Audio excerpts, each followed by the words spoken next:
Meditando na Palavra.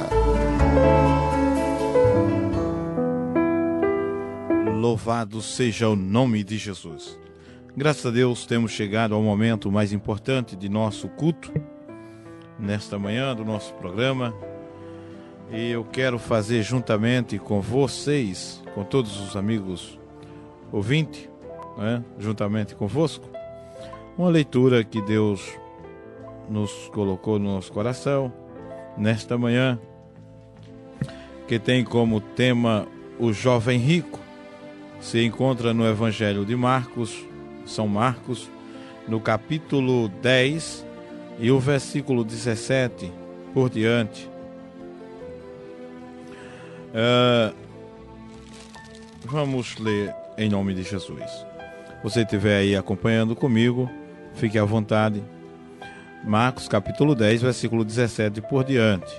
Diz assim a palavra do Senhor: E pondo-se a caminho, correu para ele um homem, o qual se ajoelhou diante dele e lhe perguntou: Bom mestre, que farei para herdar a vida eterna? E Jesus lhe disse: Por que me chamas bom? Ninguém é bom senão um, que é Deus. Tu sabes os mandamentos: não adulterarás, não matarás, não furtarás, não dirás falso testemunho, não defraudarás alguém, honra o teu pai e a tua mãe. Ele, porém, respondendo, lhe disse: Mestre, tudo isso guardei desde a minha mocidade.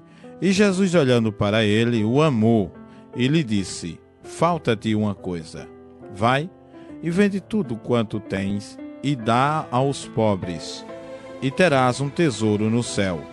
E vem e segue-me. Mas ele, contrariado com essa palavra, retirou-se triste, porque possuía muitas propriedades. Até o versículo 22. Diletos ouvintes da palavra de Deus, irmãos que estão aí sintonizados conosco, Sempre estamos juntos meditando na palavra de Deus, e hoje nós estamos falando de uma mensagem muito profunda e muito proveitosa, pois o texto fala de um encontro de um certo jovem muito rico, provavelmente herdeiro de uma fortuna, milionária, de seus pais, provavelmente. E por ser judeu, o judeu é um povo abençoado, rico, graças a Deus por isso, que é um dos sinais gloriosos que Deus é com ele. É o povo mais inteligente da terra, perdendo só para a igreja de Deus, porque rejeitaram Cristo, mas isso também faz parte do projeto de Deus. Mas é o povo mais feliz, mais próspero, mais rico e mais sábio da terra. Glória seja dada ao nome de Jesus por isso. Pois bem, aqui a nossa leitura, o versículo 17, fala que ele tinha uma curiosidade, Ele queria saber o que deveria fazer para ser salvo. Essa mensagem é muito boa e profunda, e ela é muito grande. Nós temos só 14 minutos, eu quero aqui acelerar para dizer ao menos 10% do que eu queria dizer.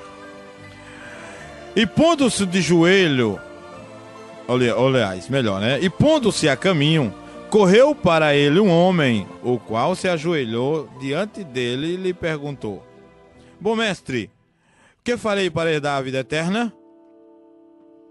Veja, o amigo leitor, observe que a preocupação dele não era com a vida material, era com a vida espiritual, Nós estamos no meio de uma sociedade em pleno século XXI, onde as pessoas eles buscam mais o materialismo.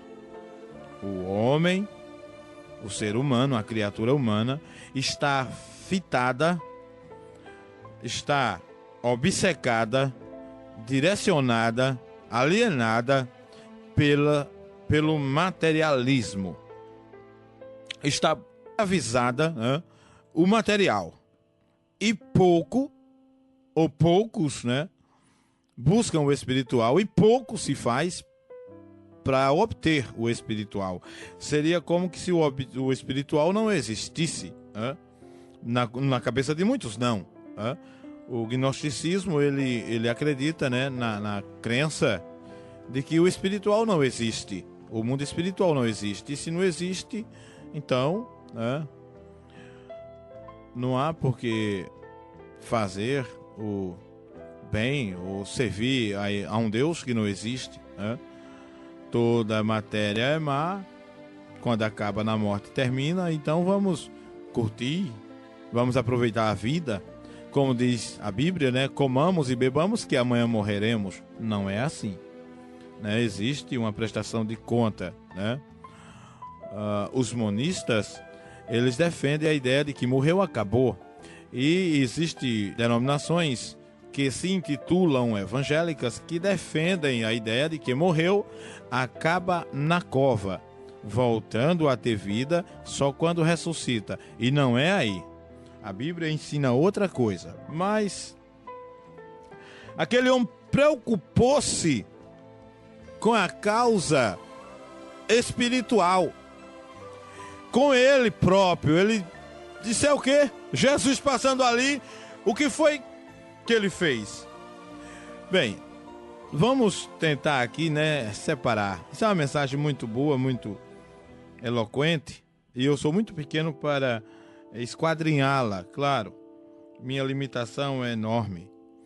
Mas aí, dividindo-a em ponto, né, como saber o que eu devo fazer para ser salvo? Primeiro, você deve correr ao encontro de Jesus. Você tem que correr ao encontro de Jesus. Você tem que sair de onde você está e ir até onde está Jesus. Você tem que vir até aonde Cristo está. Você tem que sair do meio da prostituição, da feitiçaria, da idolatria, do pecado, da mentira, da marginalidade, da criminalidade e até onde está Jesus. Onde é que Jesus está, irmãos? Jesus está onde tem 2 ou 3 reunidos em seu nome, no templo, na igreja, na casa. E aquele homem correu até onde estava Jesus. É uma das primeiras coisas que você deve fazer para saber como se salvar. Olha, não é para ser salvo, é para saber como se salvar. Porque quando chega lá, o processo é mais pesado do que se pensa. Primeira coisa, correr ao encontro de Jesus. A segunda coisa, para obter a resposta, é de joelhos. Ô irmão, como essa mensagem é profunda. Você, amigo, nós pecadores, temos que ir aos pés de Jesus e se ajoelhar diante de Jesus, o Jesus Cristo, o vivo, o eterno. E aí quando você corre ao encontro de Jesus, que se ajoelha, aí ele vai te dizer o que você deve fazer. Aquele homem, ele fez assim, ele correu ao encontro de Jesus e prostrou-se aos seus pés. E daí ele teve a ousadia de perguntar: Senhor, pode comparar aí na sua Bíblia, compare. E disse-lhe: bom mestre, que farei para herdar a vida eterna? Que eu já não sei o que fazer. Veja o que Jesus ele sonda o coração, viu? Aqui tem um ponto muito melindroso que deve ser bem esclarecido, para você não pensar que para ser salvo tem que vender tudo o que você tem e dar aos pobres. Não era isso que Jesus ensinou de forma geral. Mas o homem que fizer isso é bem-aventurado, viu? Não pense que ele vai ser desventurado, não. Ele não vai ser desventurado, não. Ele vai ser bem-aventurado, certo? Mas isso não é regra para a salvação, não. Jesus aqui estabeleceu para aquele homem, porque Jesus provou o coração dele e viu que havia avareza. Que a avareza impede que o homem alcance os céus. Veja bem, existe a cobiça, a ambição, a ganância para se adquirir o dinheiro. Tem pessoas que são gananciosas, né? Elas trabalham, elas se esforçam, ela deixa de comer para juntar dinheiro. e depois vai gastar e curtir a vida, né? Tem pessoas que assaltam, que roubam, para ter dinheiro fácil. A Bíblia diz que nessa cobiça muitos homens transpassaram-se a si mesmos com muitas dores. Quantos não estão na cadeia, nos presídios, longe do pai, da mãe, da família, porque foi assaltar, foi roubar, na ganância de arrumar dinheiro, né? Nós entendemos isso, é o projeto do inimigo, é colocar nas cabeças dos homens, nas cabeças das pessoas, que elas precisam de dinheiro. É dinheiro, dinheiro, dinheiro, dinheiro, dinheiro, dinheiro, dinheiro, dinheiro, eu tenho que ter dinheiro, senão eu não sou bem visto. E aí nessa cobiça entra numa cilada e termina preso, nem dinheiro, nem família, nem esposa, nem pai, nem mãe, e é madeira no presídio. E isso aí é uma realidade dramática que faz parte da vida de muitas pessoas. E a igreja, a Assembleia de Deus, a igreja cristã, os irmãos, os crentes, não só da nossa igreja, mas de todas as igrejas, oramos pelos presidiários e pelas famílias, né? Entendemos, a situação é difícil para ambos, tanto os que estão soltos da família como os que estão presos lá, é difícil. Mas, por quê? Por causa da ganância.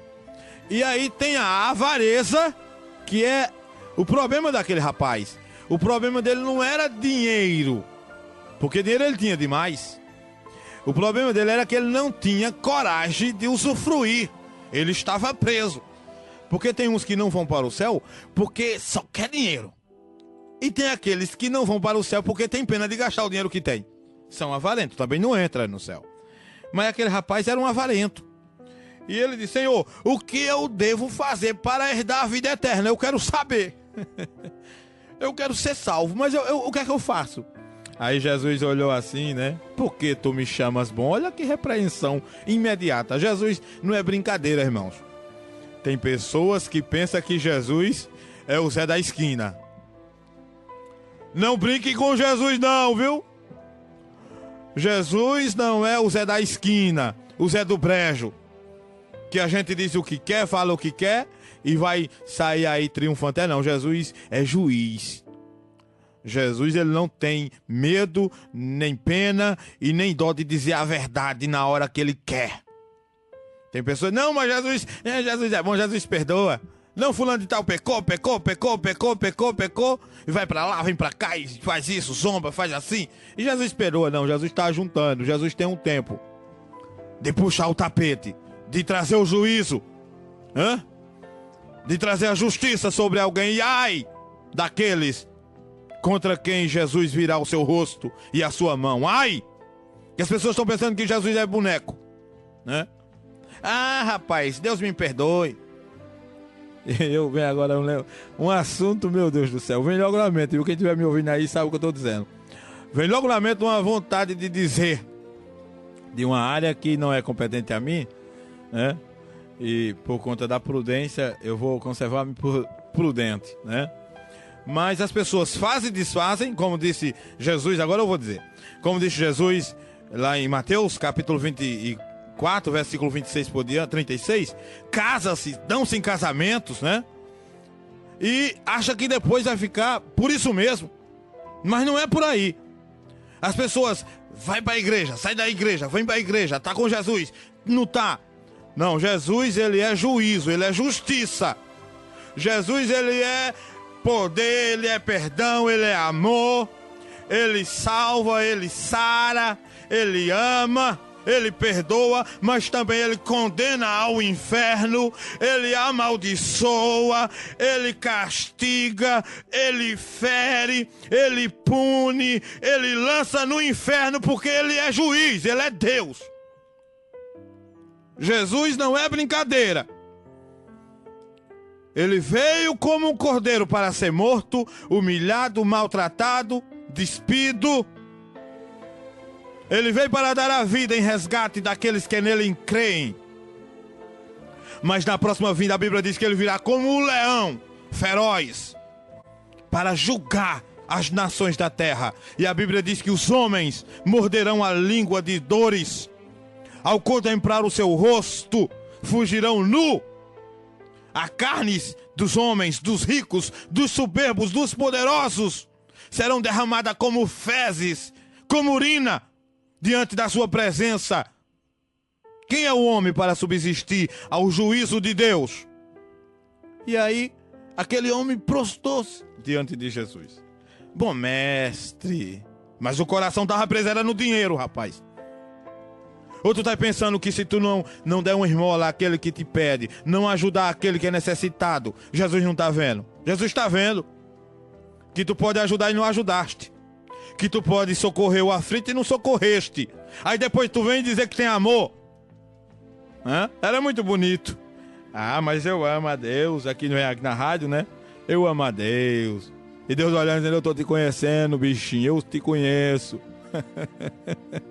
Ô irmão, como é difícil entrar no céu. Mas Jesus veio para nos encher de amor e agora, através do seu amor, nós temos acesso à graça, se permanecer com Cristo. Porque tem gente assim, eu fui nessa igreja dos crentes e eu não achei, não é isso não é aquela coisa não. Você quer o quê, rapaz? É o caminho do céu. Tu tá pensando que o céu é fácil? O céu é difícil, mas a promessa, quem prometeu é bom, quem prometeu é fiel, quem prometeu é verdadeiro. Você tem que deixar tudo o pecado para ir para o céu. Tem que deixar tudo, irmãos. Não é agora eu estou na igreja, mas eu tenho, né?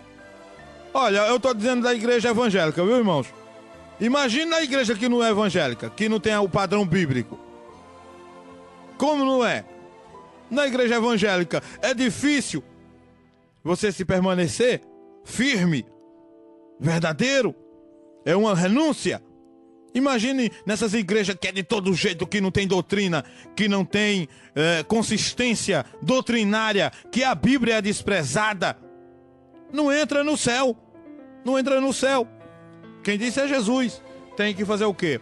Tem que se ajoelhar e permanecer de joelho. Isso fala de oração, de amor, de perdão, de justificação, de constância, de firmeza. Ô irmão, como é glorioso o crente nos pés de Jesus. Aquele homem foi de joelho buscar a Jesus o que deveria fazer para se salvar. E Jesus deu a receita, sabes os mandamentos. Tu não vai poder matar, tu não pode adulterar, tu não pode roubar, tu não pode mentir, tu não pode enganar, tu não pode comprar e não pagar, tu tem que ser fiel.